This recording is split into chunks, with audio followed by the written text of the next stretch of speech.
Goeiemôre geliefde disipel van Jesus. En wat 'n voorreg is dit vanoggend vir my om net weer God se woord met jou te kan deel. God het my geroep in sy liggaam om mense te leer as 'n teacher, soos die Engels sê. En is nie om my naam te verheerlik of om my naam daar buite te kry nie, maar is om die heiliges toe te rus vir dit wat hulle moet doen. Ek is hier om jou toe te rus vir dit wat jy moet doen in jou omgewing. Jy het mense wat jy bereik wat ek nooit sal kan bereik nie. Jy het toegang tot mense se diepste menswees. Jy het toegang om die evangelie met hulle te deel wat ek nooit sal kry nie. Daarom is my roeping en my werk is om jou toe te rus. En is vir my 'n enorme voorreg. En dat jy bereid is om die tyd te vat om na my te luister. So, ek kan nie vir jou genoeg sê hoe baie ek dit waardeer nie. Nou, ons tema vir hierdie jaar is Filippense 3 vers 10. Sodat ek hom kan ken en die krag van sy opstanding. Ons wil Jesus leer ken. Dis Paulus se begeerte, en as dit Paulus se begeerte is, wil ek verseker hê dit moet ook my begeerte wees. En ek hoop dit word ook jou begeerte om Jesus te ken. Maar nie net om hom te ken nie, maar ook die krag van sy opstanding. Dit waarvoor hy vir jou betaal het aan die kruis. Dat jy alles sal begryp en verstaan en ken waarvoor hy kruis toe is en waarvoor hy opgestaan het. Dit was nie net om jou sondes te vergewe nie. As dit al was, awesome. Dit is 'n verskriklike ding wat hy vir ons gedoen het. En as dit al was, sou ons genoeg rede gehad het om vir ewig dankbaar te wees. Want ons kon nie ons sondes uitwis nie, maar dit was nie al nie. Daar's soveel meer. Daar's krag wat tot ons beskikking is, waarvoor hy betaal het aan die kruis, en wat beskikbaar geraak het deur sy opstanding. En dis wat ons graag in hierdie jaar beter wil leer ken. Nou, ons het al redelik oor die vorige verse gepraat van hoofstuk 3 in Filippense, maar ek wil 'n bietjie vashak veral by vers 8 en 9, maar gaan net van vers 7 af begin lees, sodat ons net die konteks het. Hy sê, maar wat vir my wins was, dit het ek om Christus wil skade graag. Ja, waarlik, ek ag ook alles skade, om die uitnemendheid van die kennis van Christus Jesus, my Here, terwille van wie ek alles prys gegee het en as drek beskou, om Christus as wins te verkry, en in hom gevind te word, nie met my geregtigheid wat deur die wet is nie, maar met die wat deur die geloof in Christus is. Die geregtigheid wat uit God is, deur die geloof, sodat ek hom kan ken, en die krag van sy opstanding. Ek het verlede keer begin deur vir ons 'n vraag te vra. As die bassein nou sou blaas, weet jy dat jy weet dat jy weet dat jy weet dat jy saamgaan? En ek weet uit vorige ondervinding, want ek het hierdie vraag al in kerke gevra, dat mense is verskriklik huiwerig om hulle hande op te steek. En daar's net een rede hiervoor. Jy kyk na jouself en jy vind jouself te lig. Want jy kyk na wat jy gedoen het, hoe goed jy perform het, en jy is onseker of dit goed genoeg is. En in baie gevalle is mense ten minste eerlik genoeg om te sê, dit is nie goed genoeg nie. Dit is onmoontlik dat ek kan saamgaan. En as hierdie vandag jy is, het ek vir jou goeie nuus. Want al wat dit beteken, wanneer jy huiwerig is om te sê, ek sal saamgaan as jy bassein nou blaas, dat jy begryp nog nie dat die kruks van die evangelie is, jy gaan saam as jy glo in Jesus Christus. Ek hoop ek kan vandag vir jou iets oopmaak oor ons is geregverdig in Jesus en wanneer ons geloof in Jesus plaas. Jou geregtigheid gaan nie oor hoe goed jy is nie, maar oor hoe goed jou lam was. Dit gaan nie oor hoe perfek jy alles gedoen kry nie. Dit gaan oor hoe perfek jou offerlam was, en wie jou geloof is. Kom ons kyk net weer 'n bietjie wat sê hy in vers 9. En in hom gevind te word, dis mos nou Jesus, om in Jesus gevind te word, nie met my geregtigheid wat uit die wet is nie. Onthou, hy het in vers 6 gesê, wat die geregtigheid van die wet betref, onberispelik. Hy het die wet onberispelik nagekom, maar hy sê, ek ag dit as drek, ek beskou dit as drek, ek gooi dit weg van my af, want dit gaan my nie laat saamgaan as die bassein blaas nie. Hy sê, ek wil gevind word met die geregtigheid wat deur die geloof in Christus is. Die einde van vers 9 sê hy, die geregtigheid wat uit God is, deur die geloof. Daar's 'n geregtigheid waarvoor jy nie kan werk nie. Daar's 'n geregtigheid waarvoor jy nie 'n bydrae in jou vlees het om te maak nie. En dis die geregtigheid wat uit God is. Maar is ook nie outomaties nie. Dit kom deur geloof. Hy sê, luister weer mooi wat hy sê, die geregtigheid wat uit God is, deur die geloof. As jy vandag in Jesus Christus glo, dat hy jou sondes gevat het, 2 Korintiërs 5 vers 21, dat hy jou sondes gevat het en vir jou sy geregtigheid gegee het, as dit jou geloof is, as dit jou getuienis is, as dit jou oortuiging is, geliefde disipel van Jesus, dan gaan jy saam. Dit is die kwalifikasie. En dis hoekom ek so sterk daaroor voel, dat ons sal begin om disippels te wees. Want om hemel toe te gaan is eintlik die maklike deel. En baie mense hak vas by hierdie ding, en as hulle gesnap het, hulle gaan hemel toe, dan sit hulle terug, en doen niks verder nie. Maar ons eindgoal moet nie wees om die hemel te maak nie. En dis hoekom ons so baie mense sien, hulle kyk hoe naby hulle in die grens van die hel kan leef en nog steeds die hemel maak. Want hulle eindgoal is net om hemel toe te gaan. Ons eindgoal moet wees om disippels te wees. Maar ek is nou 'n bietjie hier van my punt af. Verskoon my. Kom ons kyk na Efesiërs 2 vers 8. Hier is iets wat ek vir jou net wil oopmaak vandag en hoop om dit meer verstaanbaar te maak. In Efesiërs 2 vers 8 skryf Paulus, want uit genade is julle gered, deur die geloof. En dit nie uit julleself nie, dis 'n gawe van God. Jy is uit genade gered deur geloof. Jy is nie net uit genade gered nie. As ek jou vandag vra, as jy uit genade gered, is die antwoord eintlik nee. As ek vandag vra, as jy uit geloof gered, is die antwoord nee. Dis uit genade deur geloof.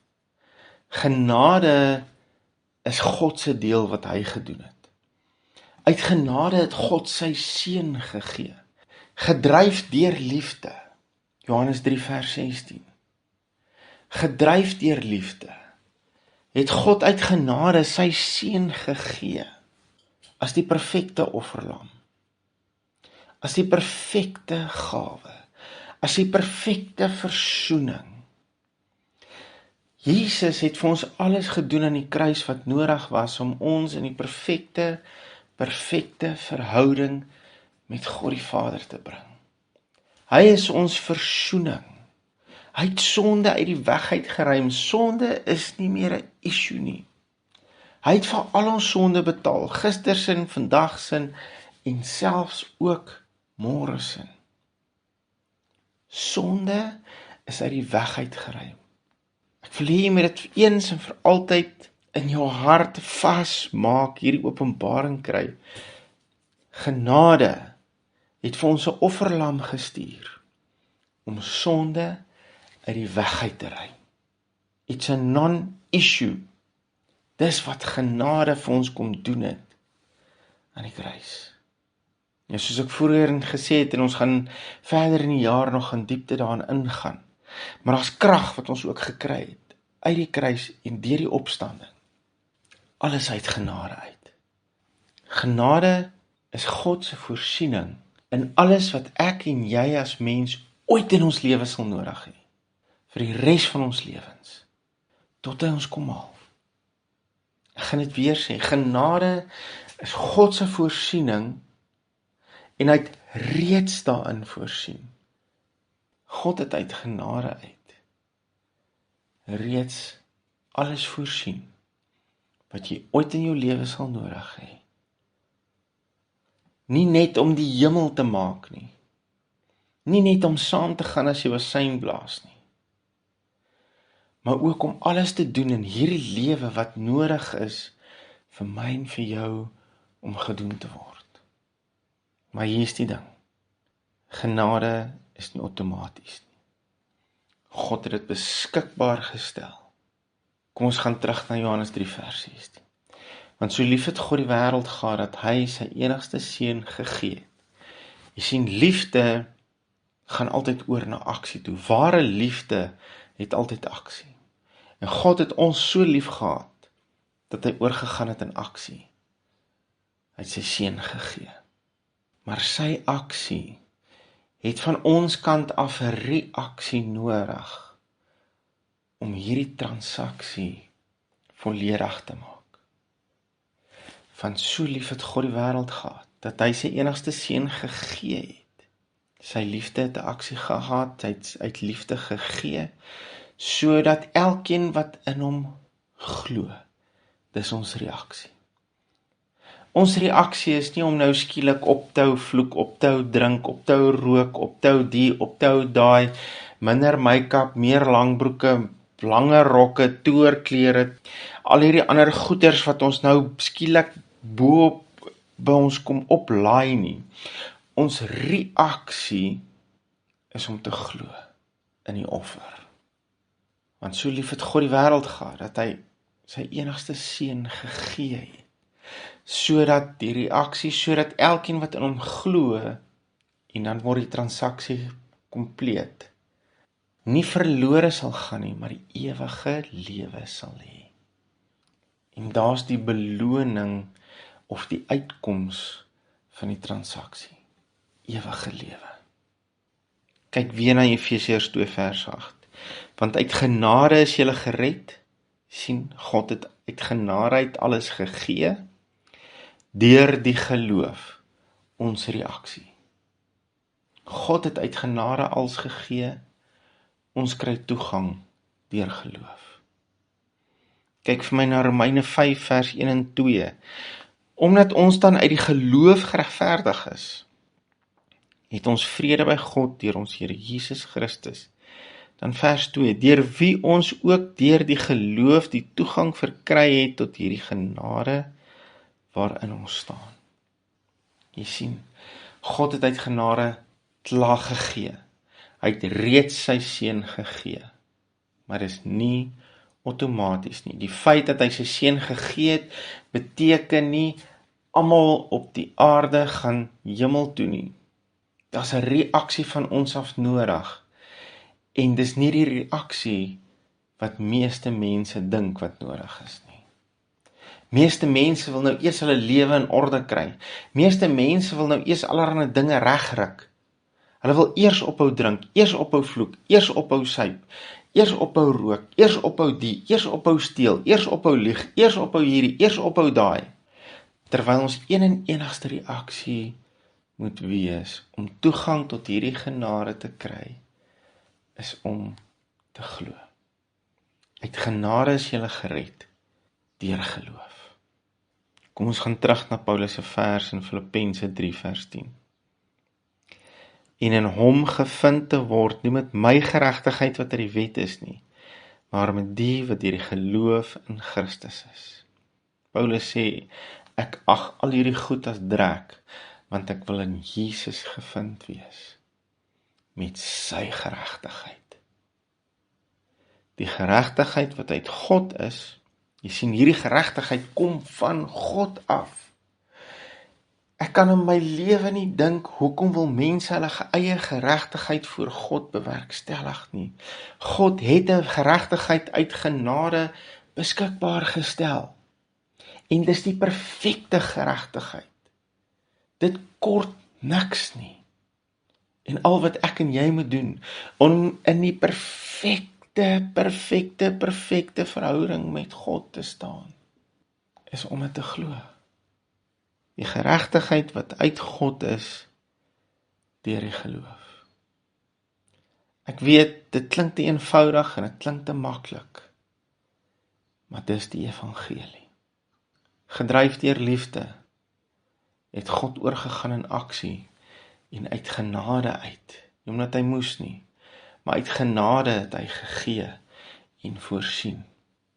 Die enigste reaksie wat van my en jou nodig is om te glo.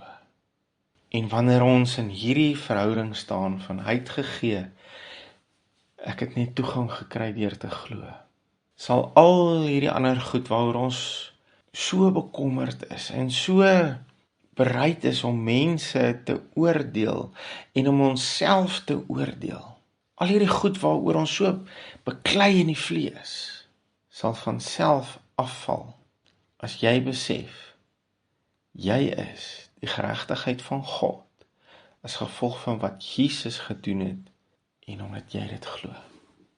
Die perfekte geregtigheid. Niks om daarby te voeg nie. Glo dit nie. Die eenvoud van die evangelie is wat baie mense laat struikel. Hulle kom tot bekering deur geloof, maar dan wil hulle al hierdie goed begin doen om op een of ander manier te probeer om God te oortuig en in 'n beter verhouding met hom te kom. Geliefde disipel, jy is klaar voor God wat jy veronderstel is om te wees. Dis wat geregtigheid is. En hy het dit voorsien deur sy seun aan die kruis. As jy in die perfekte verhouding vandag met jou hemelse Pa wil staan, glo in dit wat sy seun vir jou bereik het aan die kruis. In Paulus se woorde, nie met my geregtigheid wat uit die wet is nie, nie met my geregtigheid is dit wat ek doen nie, maar met die wat deur die geloof in Christus is.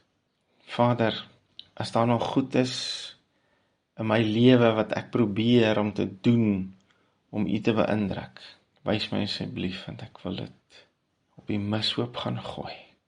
As U my deursoek, wil ek gevind word dat my geregtigheid in Jesus is deur geloof.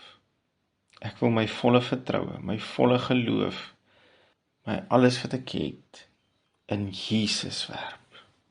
Want net wat hy gedoen het, en net wie hy is, kan my in die perfekte verhouding met U plaas. Dankie Vader, dat U bereid was om U seun te gee. Dankie vir U meesterplan. Vir baie mense is dit te eenvoudig. Dankie dat U vandag deur U woord dit vir ons kom openbaar het.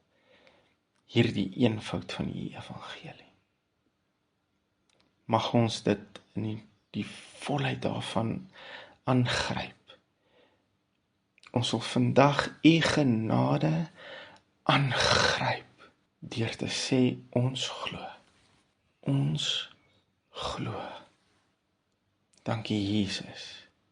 U is meer as wat ons ooit kan begryp. Ons loof, ons eer en ons prys U. Amen. Onthou geliefde van Jesus, hou jou oog op Jesus en jou neus in sy woord.